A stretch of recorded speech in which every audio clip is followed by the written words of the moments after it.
mikrofon nierówno. Czy jest równo? No jest nierówno, bo jest bliżej ciebie. No nie. W ogóle Nie, ale jest... krzesło skrzywi.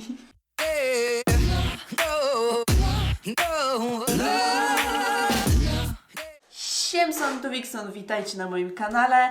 W dzisiejszym filmiku jest ze mną Karol, ponieważ co będziemy robić, Karol? Testować jedzenie, norweskie przysmaki. Tak, dokładnie. Nie są to jakieś typowe, pełne dania, ale myślę, że to są generalnie produkty, które są spożywane przez Norwegów na co dzień. Takie bardzo tradycyjne norweskie potrawy i raczej rzeczy, które można znaleźć na co dzień w sklepach. Tak, tutaj w sklepach są one ogólnodostępne w Norwegii, natomiast w Polsce ja ich raczej nigdy nie widziałam. No ja też nie. Szczególnie coś, co się nazywa fiske kakar. Jak pierwszy raz to zobaczyłem, pomyślałem sobie, że o co chodzi. Ciasto. To będzie jakieś ciasto z ryby?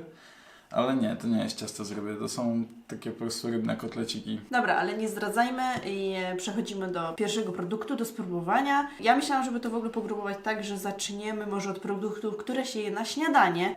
Więc pierwszym produktem, jaki spróbujemy, jest to laks, nie, łosoś wędzony. Jak on smakuje? Próbowałeś go kiedyś? Nie lubię surowych ryb. To jest wędzone, a nie surowe. Wędzona surowa, nie lubię wędzonych surowych Dobra, ryb. przechodzimy do testingu. No więc Norwegowie wędzonego łososia jedzą w ten sposób, że jedzą go po prostu na kanapkach. Z masłem, majonezem, często z ogórkami, no i zakropione trochę z cytryną. Też takim przysmakiem, powiedzmy, z owoców morza w Norwegii są też krewetki, których dzisiaj nie mamy, ale mamy za to wędzonego łososia. Dobra, próbuj.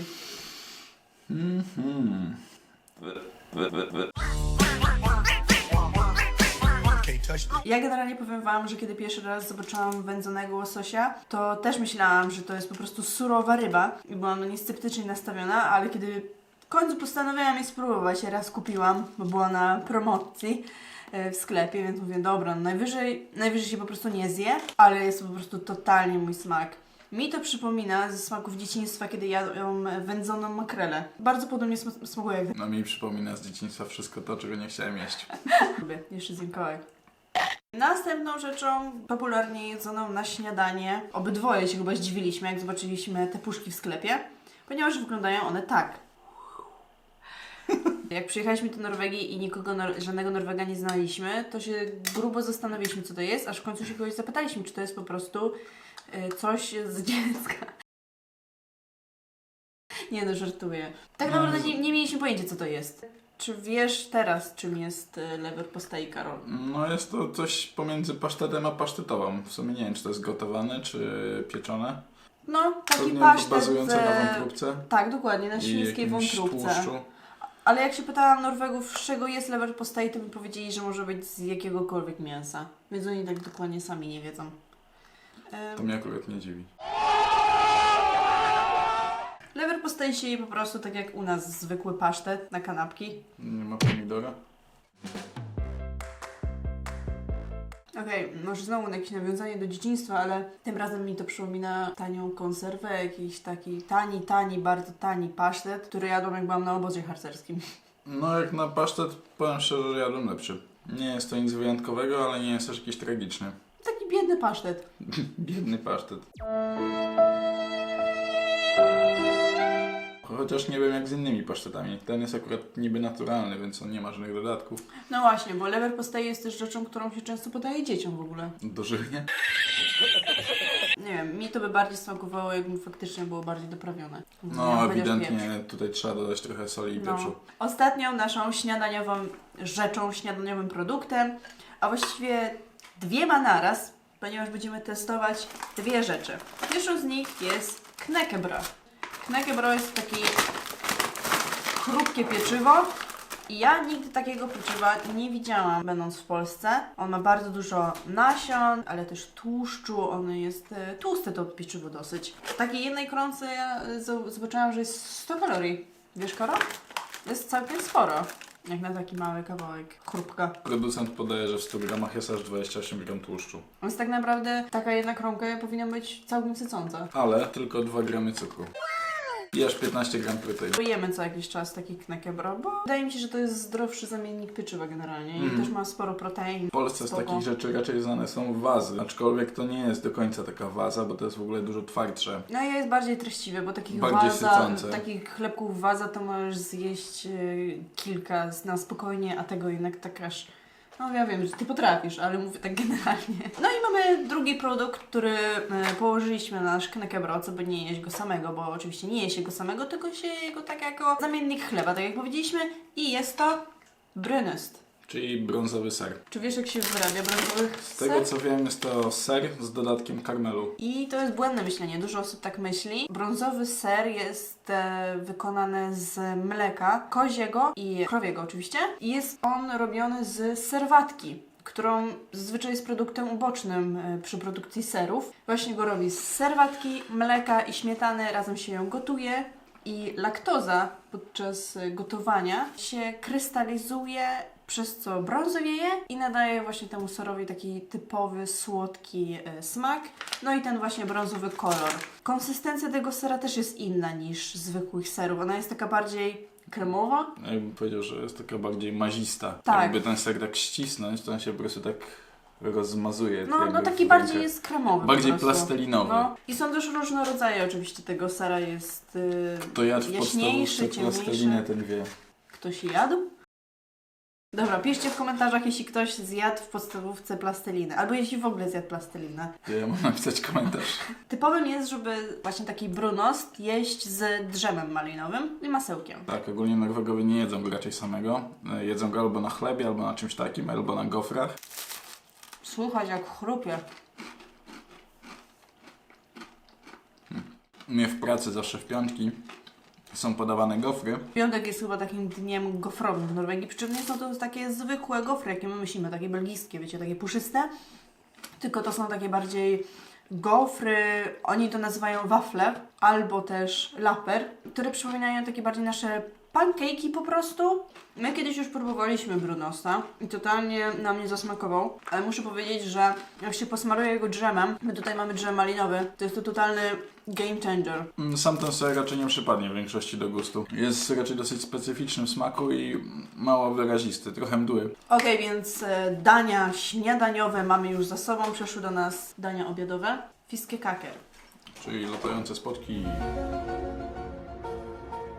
Karol, co to jest? Bo Ty wiesz lepiej chyba. To jakaś po prostu wypłukana biała ryba, która jest zbita w kluchę, w różny sposób doprawiona, mogą być bez przypraw. Z tego co widziałam, to najczęściej jest z cebulką. Tą, którą my mamy, to z czego widziałam, to jest Pstrąg? pstrąg, tak, dokładnie. Tak. W zasadzie jak pierwszy raz to zobaczyłem, sobie pomyślałem, ale to musi być paskudne. I przez pierwsze razy jak się zmuszałem do jedzenia tego, to tak było. Ale z czasem jak zostałem zmuszony częściej jeść to w pracy, to zaczęło mi nawet smakować. Zmuszałem Cię do jedzenia w Albo pracy? inaczej, może nie smakować, ale w pełni to akceptuję. Ja tego jeszcze nie za bardzo akceptuję, aczkolwiek domyślam się, że też problem jest to, że my teraz jemy ten produkt, no taki ze sklepu, wiecie, więc wiadomo, że wszystko co sklepowe jest po prostu gorszej jakości niż taki domowy, prawdziwy produkt. Norwegowie generalnie to jedzą, myślę, takie jak kotlety po prostu, tak? Dokładnie. Razem z ziemniakami, Czasami jakimś jakiś sosem. sos, ale tak, i właśnie jak widzicie, wygląda to tak. Czyli jest po prostu białe w środku. taka biała ryba. I to tyle. Zmiksowana. Ja już się przyzwyczaiłem do tego smaku i dla mnie to jest całkiem spoko. Dla mnie to jest takie... Smakuje trochę gorzej niż pstrąg po prostu, ale powiedzmy, Kurczę, nawet ość była. Ale powiedzmy, że jest 2 razy tańsze niż po prostu ryba. Nie ma to jakiegoś takiego mocnego smaku. Znaczy, wyczułam smak cebuli. Na pewno. Ale no nie jest to za bardzo mój smak. Karol sobie to czasami kupuje w sumie, prawda? Przechodzimy zatem do naszego ostatniego dania. Ja tego nigdy nie jadłam, ale jest to zdecydowanie popularne jedzenie w Norwegii, ponieważ jak swego czasu pracowałam w restauracji i był dzień, kiedy sprzedawali kumle, bo o nich mówię, wszyscy pytali har du kumle, więc domyślam się, że kumle dla Norwegów są naprawdę czymś ważnym. Kumle, tak jak Ty mi podpowiedziałeś, bo ja w sumie nie wiedziałam, między innymi można podać smażonym boczkiem, tak? W takiej formie właśnie mamy dzisiaj. No i czym są kumle? Kumle jest to po prostu, tak jak możecie zauważyć, takie ciasto. Są na bazie ziemniaków, mąki ziemniaczanej, no i zwykłej mąki. Koniecznie z boczusiem. Szczerze mówiąc, to liczyłam na to, że w środku coś będzie. Ale no nie, jest to po prostu jakieś ciasto. Jeżeli chodzi o porównanie tego do czegokolwiek, to można to trochę porównać do naszych klusek. Jakiś kardaczy. Ja są tylko kardashianki. Tak, to można właśnie do tego porównać. Znaczy powiem tak, gdyby nie ten bekon, który jest po prostu smaczniutki, to sama ta właśnie ten kumle nie miałoby żadnego smaku. Nawet nie wiem do jakiego smaku to przyrównać, bo to po prostu no takie jest mdłe, no takie po prostu ciasto. Ale znowu te, które mamy, to były kupione w sklepie. Tak. Więc myśmy do nich nic nie dodali, a z tego co wiem, to Norwegowie bardzo często sami w domu przyrządzają tą potrawę i smakuje to zupełnie inaczej. I dlatego też każdy Norweg w zasadzie, jakiego znam, jak powiem o kumlach, to wszyscy mówią, że lubią po prostu kumle. Tak, bo im się to kojarzy też z czymś pewnie z rodzinnego domu. I to by było na tyle zdań, które dla Was przygotowaliśmy do testingu. No dobra, ale czas na podsumowanie, więc Karol, od 1 do 10, jak oceniasz wędzonego łososia? W skali od 1 do 10 dałbym powiedzmy temu 5. Tylko podkreślam, to nie jest mój smak, więc jest to powiedzmy najwyższa ocena z niedobrych dla mnie rzeczy. Ja nie dam temu 10, bo to nie jest jakieś takie danie, które po prostu mogłabym jeść codziennie, ale dałabym temu 8 powiedzmy. Lewe postej. Ja lewe postej daję 3, 4. Bo to jest coś takiego, no zje się, jak będziesz bardzo głodny i właśnie jakbym była gdzieś pewnie na jakimś obozie i miała po prostu tylko tą puszkę, to bym zjadła, ale tak, żebym sobie sama kupiła i miała jeść, to raczej nie. W mojej ocenie ja bym to postawił również na tej samej półce, co tego łososia, jako że pasztet ogólnie lubię, a łososia nie lubię. Po prostu bym sobie dosypał trochę pieprzu i soli następnym razem. Knäckebröd.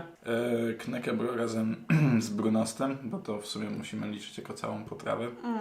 To całości smakowało bardzo dobrze, aczkolwiek ja to lubię jeszcze bardziej sam ten ser na gofrach. Ty lubisz gofry. Tak, to raz, lubię gofry, a dwa, że gofry dobrze smakują z tym serem i z dżemem. Wracając do oceny, często wolę go jeść niż chleb i jako takie powiedzmy pieczywo dałbym mu około 9-8. Ja tak samo, ale tu tylko jeszcze zaznaczę, że my używamy knäckebröd właśnie tej firmy. W sumie lubimy. Próbowaliśmy też knäckebrödy innych firm i nie były tak dobre. Więc to też zależy od Tak, firmy. to się zgadza. Ja generalnie Brunostowi dałabym teraz 6, myślę. 6, 7, ale tylko tak wiedzoną właśnie razem z dżemem malinowym, bo sam to jest po prostu no, dla mnie nie do zjedzenia. No taka 3, 4 powiedzmy. A fisykakę. Ten, co jedliśmy dzisiaj, moim zdaniem był jednym z lepszych, które ja jadłem do tej pory. Moim zdaniem to jest 5. Na zasadzie jest ok do zjedzenia, nie jest to żaden specjał, można sobie jakoś go doprawić, ale taki trochę nijaki. No, dla mnie to też jest taka 5. Nie jest to coś, co bym sobie sama kupiła. Tak, po prostu z przyjemności, żeby zjeść. Kumle. Kumle to jest w ogóle dla mnie dziwna historia, bo te trochę inaczej smakowały niż te, które do tej pory jadłem. Nie jest to nic specjalnego, ale tak jak właśnie z boczkiem jeszcze ujdzie. No. I to jest taka 4. To jest na zasadzie zapchaj się i idź dalej do roboty.